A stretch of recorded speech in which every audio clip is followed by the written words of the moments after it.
rot. I am feeling great.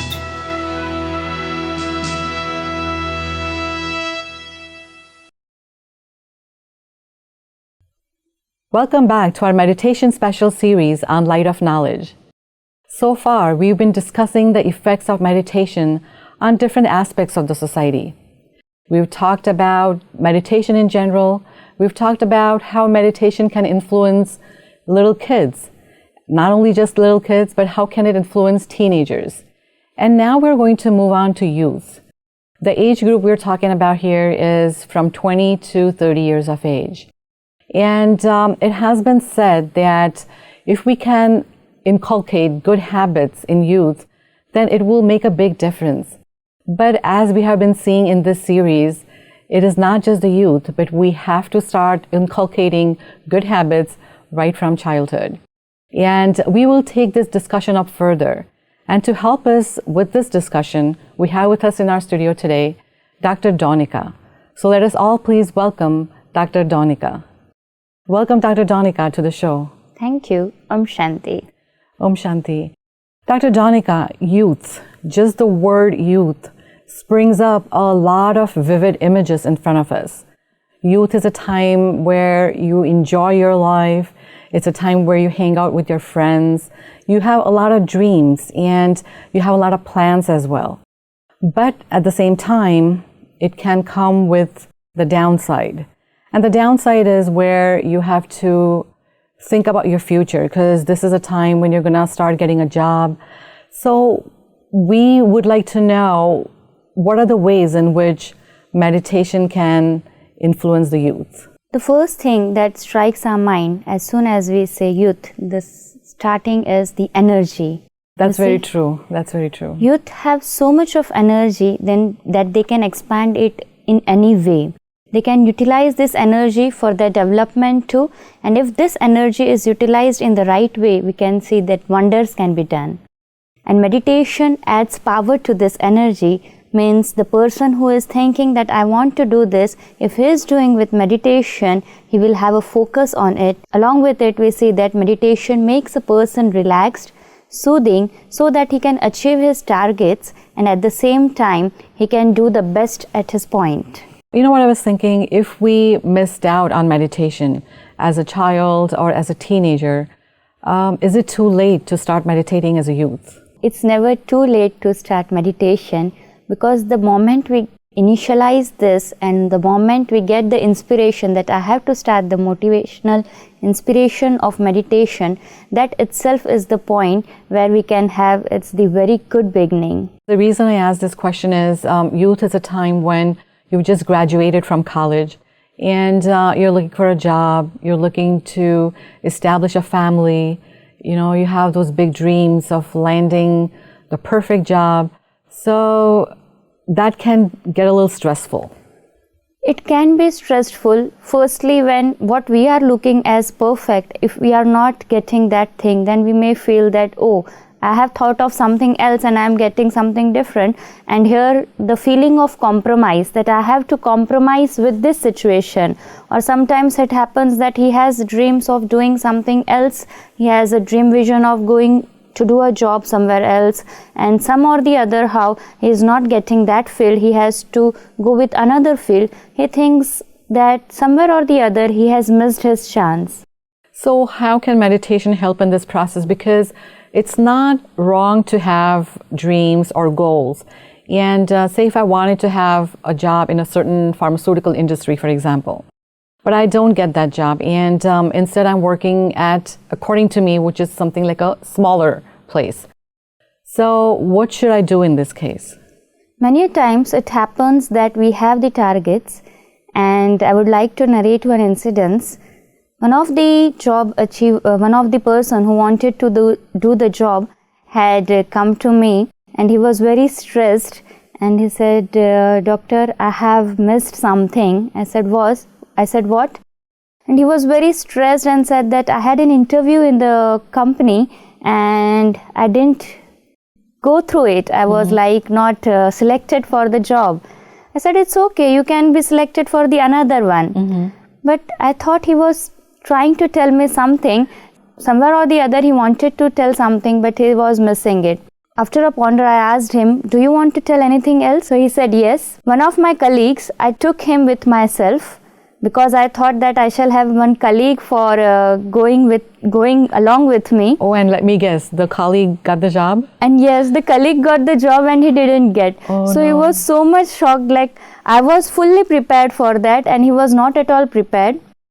And then he came to the conclusion that I was so very stressed for that, but he was in a very relaxed posture. He was in a very relaxed position. He didn't have any stress for it. He was just like, go through. We are going and we are giving the interview. He was not having the target. Rather, the person who gave who wished to give the interview, he was very much dependent on the job. Like, he was very much aspiring for the job. His family needed the job very much. And that stressed him a lot, that I was fully prepared and he was not, still he got it. Oh, okay. So here is what we referred to in our previous episodes about expectations. You know, you had talked about expectations versus acceptance. Yeah. And maybe this is one example where, yes, we do have a certain expectation, but if that does not happen right away, then just go into acceptance. Yeah. Along with this, here, one thing we get, that for any achieving target we have, if we have a stress of that thing, oh, how will I do it? Won't it be difficult for me? And all the negative thoughts that surrounded him at the back of his mind, these were the ones which were drawing him back. Okay. In this scenario, can we say that maybe initially you accept the job that you do get? It may not be the perfect job that you're looking for, and simultaneously keep looking for that perfect job. Of course, it's a good option, because the thing is, when you are accustomed with something, it will be that at least you have started something and your mind won't be free. The best thing for the youth is never ever keep your mind free. Be busy with good chores, be busy with the work, be busy with your targets as well as with your studies. Along with the job, you can also have your studies, and with this full accomplishment, yes, you will get even more better things. I know a person who has completed his BE, and he came to me that what he thought of the target or the package for the job, he is not getting that. Go with whatsoever you are getting. The job he has got was in a very small city. So he said, okay, I will go with it. He went through it, and I just gave him a suggestion that you can complete your ME too with it. He said, okay. And he was doing ME simultaneously with that. And after a few years, he got a very, very good job, even which he wouldn't have thought of in his dreams. That's very good. And that was very good advice, doctor, that don't be idle. Don't keep your mind vacant. Be busy constantly. Even though you may not achieve your dream job right away, don't get depressed by it, but continue working toward it. Yes, even I remember the incidents of Dr. APJ Abdul Kalam ji. He has got the interview letters for 2 jobs. One was for the defense and the another for another aspect. The first interview what he has given, he was failed in it, and he was so very depressed. But he had one motivation from his teachers that no, you can go ahead, don't worry about it. And somehow or the other, he was like awakened with it. Okay, I will go with the another one, and in the next interview, he got selected. So this brings home the message that never give up. We should never give up. And meditation is the thing which will make us awakened inside, which will give us a kick inside, that we will have an inspiration, and also we will have something that is driving us forward, and we will be looking forward with a very nice aspect.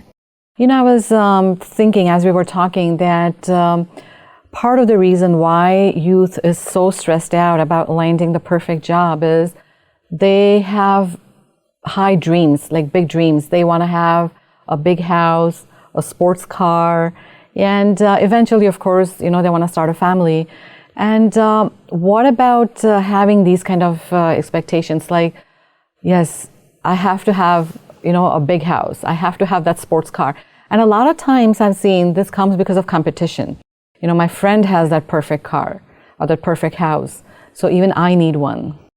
It's very true. And now what we are seeing is majority of the youth is targeted for shortcuts. They find out or they want some shortcut ways due to which they can accomplish this very soon.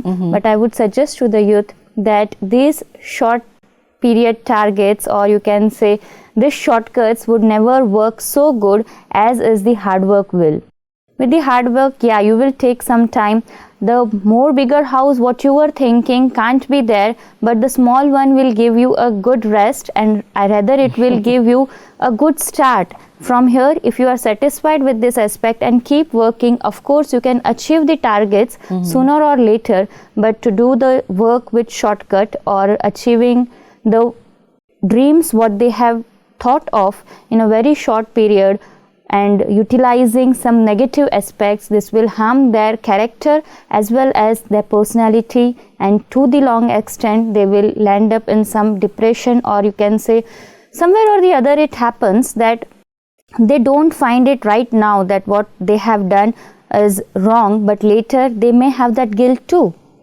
When you say they may have that guilt, can you please briefly explain about that? Yeah, of course. Today, the youth, they find out some shortcuts too.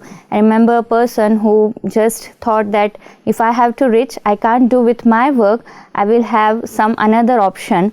And so he did one thing. He looked for a very big shortcut, and he landed up in a negative aspect. He started, you can say, drugs aspect and all that thing.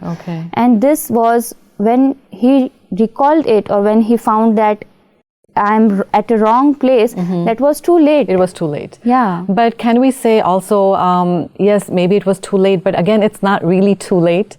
I mean, if the person has that determination that, yes, I made a mistake and I want to come out of it. So here again, meditation can help him, right? Yeah, in these two aspects, first is precaution, where we can take care for the ones who are thinking for shortcuts. They can find out that no, I have to wait a bit, but I will get very good opportunities. And it's very true that waiting or patience will give them a very good result, of course. And second aspect, if somewhere or the other they have landed up in guilt or the negative aspect, you don't have to lose your confidence, because meditation will make you out of it and you will be elevated with it. Right. Here again, the aspect of acceptance comes big into the picture when it comes to the parents. Yeah. Because I remember reading something, and the father and the mother, they're both professionals, and the child feels, the youth feels that he's not up to it. Yeah. So he actually openly tells his parents, like, okay, you are professionals, but I'm not able to be one like you. But at that point, the parents encourage him. They say, no, don't limit yourself. And this goes back to the story that you were referring to about the circus. Yeah. So this applies to the youth as well, where they should not limit themselves with anything in particular. It's very true. Parents are the guiding forces. They guide us. But there comes again the another aspect. The youth, they should try to understand their parents. The parents will never think wrong for the youth. That is very important to understand. Just as our Supreme Father has the best interest for us in his mind, and come what may, he'll never ever do anything, to hurt us. So it's important for the youth out there to understand that our parents always have the best interest in their mind. And once the youth tries to understand them, he has empathy for it. Empathy is when we step into that foot, or when we step into that footwear, and we come to know that parents, if we try to visualize ourselves in that situation, that if I am a parent and I am guiding my children like this, and if they won't understand me, how would I feel? So here, if youth shows some of maturity with himself, we can see that the generation gap they are facing, or the deviation in thinking, the parents, they are thinking in one side, youth is thinking, no, I won't do this and I would do that. I have one case with me where the parent is a very good settled industrialist. He is the managing director having 3 companies. Okay. He wanted his elder son to get settled in a very good manner as he is settled. But the youth was like, his son was, I want to do my studies in Canada. Okay. And he went to Canada for studies. Some or the other way he was not successful over there. Some mishappenings occurred there, and he came back in 1 year to India. Oh. Again, the father said, it's okay, no problem, we will start with a new aspect. Here again he had his own conceptions. No, I wanted to do this and this only. Here, when I had the counseling part with both of them, firstly I had with the father and then with the son, then we had come to the conclusion the son had wanted to do something on filmmaking. Okay. And the father wanted him to do engineering. Okay. Here we had that conclusion, or we had that settlement. Okay, filmmaking 3 months course, he will do it. After that he can do it after that he can go for engineering. That sounds like a very good compromise. So let your son or daughter follow their dreams, and maybe at the same time they could look into other aspects of education as well. Yeah. And the result or the feedback that I got few months back, the father was very happy, and he said that his son has topped in engineering. Isn't that a good success story? Yeah, it's a good successful story, really. Yeah, that's very nice. This situation, the youth was in particular very lucky, I will say, because he had advice or support from Brahma Kumaris. Instead of that, I would say that the father was lucky, because the father was in so much of depression due to his son, due to all these mishappenings. His whole family was disturbed. Due to this, the father got encouraged to get joined to Brahma Kumaris, and today the whole family is joined with it. Isn't that interesting? Yeah, it's very interesting, because we saw the families that were ruining, the families that were getting deteriorated, who are disturbed. Now with the meditation, they are so very good example for all others, that all others are motivated with it. Definitely, because just imagine, when the parents meet or when the kids meet each other and they share these stories, and definitely this will come out. Like, I started going to Brahma Kumaris, and that's how we were able to, our family was falling apart, but that's how we are now able to get together. So that itself sounds very, very interesting, and very powerful examples, real life examples. Yeah, very true. Yeah. And now recently the youth had called me that he had made 2 to 3 films also. Means when he is having free time, when he is having holidays, he is utilizing that thing as his hobby. I think this is a very good example, because this really shows that the youth can follow their dream if it is different from that of their parents. But at the same time, if they feel that whatever expectations the parents have for them, if they're reasonable, they can follow that as well. Yeah, very true. So here we get one thing, that with the mutual understanding of both of them, they can definitely have a way out.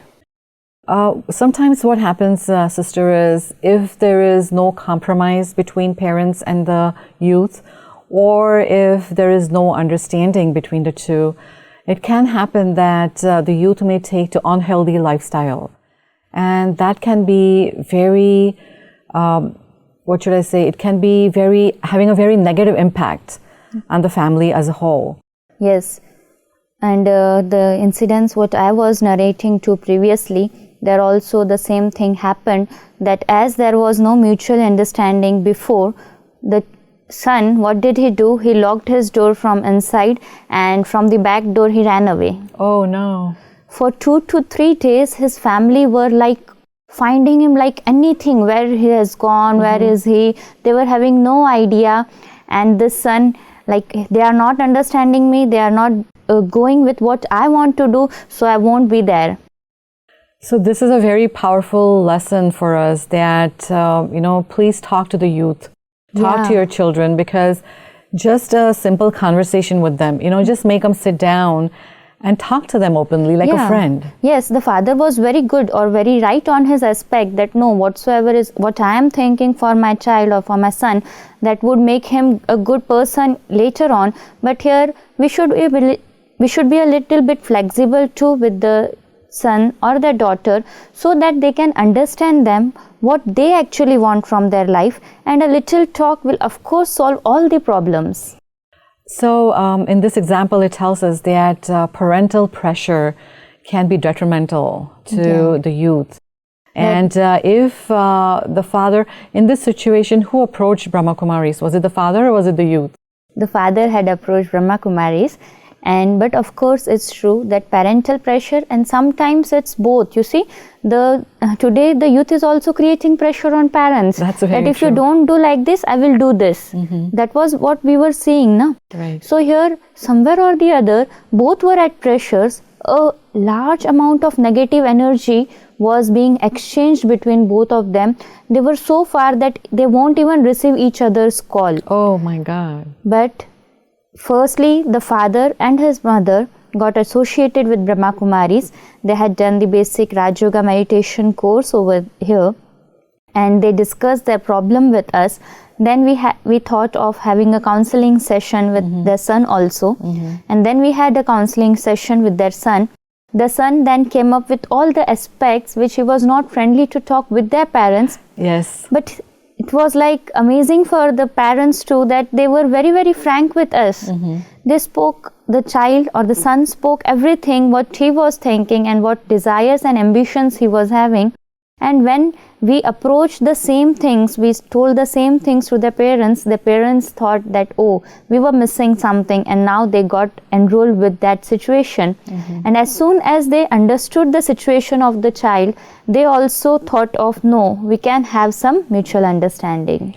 And they themselves can even go, and if they have friends with kids who have similar problems, they themselves can now go out, like you were talking about in one of our earlier sessions, that of course Brahma Kumaris is always there to help them, but with their experience and what they have gained from Brahma Kumaris, they themselves can go out and talk to other parents. And this way, we will create like a wave where we can help each other out. Rather, the father, he was so much inspired. He had 3 companies. He has 3 companies in a very good city, and he had called us for taking the basic courses, corporate courses what we have for the executives, then for the workers, and also he had made the arrangement. And 2 years back, we had the whole Rajyoga Meditation course for the workers and the executive members of the company too. So this is how it starts. One person gets touched and that person can touch the lives of many. And in this scenario, especially because he has 2 or 3 companies to his credit, he can touch much more lives. Rather, this was an inspiration for all. So somewhere or the other, from this we find that some mishappening or wrong has been done in our life, but meditation gives us such a motivation, and not only motivation from outside but inspiration from inside, that we can inspire others too. And he changed many people's life, because what feedback I got after the Rajyoga basic course was done into their company, many of the members or the executives, they came up with their feedback that how their lives were changed too. Sister, once again, we're short of time, but we will definitely continue this very informative session. And I would like to thank you for being with us. Yeah, thank you. Om Shanti. So friends, we have not learned that with 2 powerful examples which Sister gave us today, that it's very important to have an open conversation with your children. And this can open up doors to a lot of goodness, and all this goodness then we can share with others. So we will continue this discussion, and please keep your questions coming, your comments, any concerns that you may have, please keep them coming. And we look forward to seeing you again in our next episode. Thanks for watching us.